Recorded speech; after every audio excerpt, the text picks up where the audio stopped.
brauð á morgnana, léttir réttir í hádeginu, kökur með kaffinu og fjölbreytt veisluþjónusta.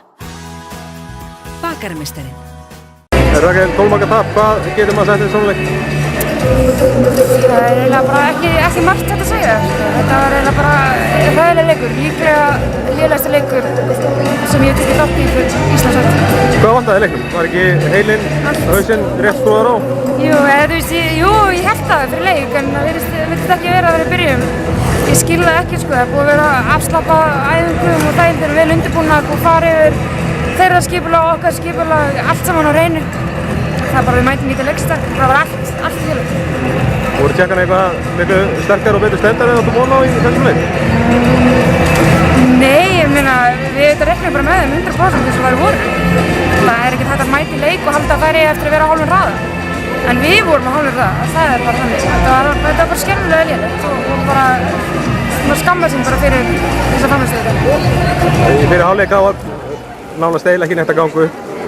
Lagsta markaskor í langa tíma. Höfðu ekki trú á þessu þegar þetta var ekki að ganga upp?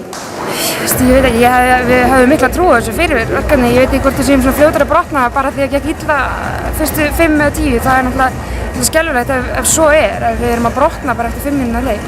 Við þurfum eitthvað að skoða þetta og ég hugsa við munum gera það, bara fara vel yfir þennan leik í vikunni og skoða hvað er aðeins. En ég gat ekki skynjað á hópnum að það vera eitthvað stress eða eitthvað óryggi í hópnum, sko. Þannig að ég bara kann enga skýringar að þessu.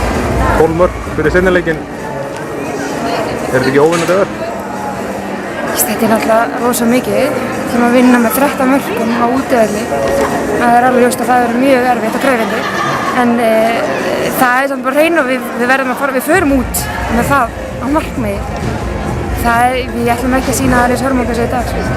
Þá vel úti.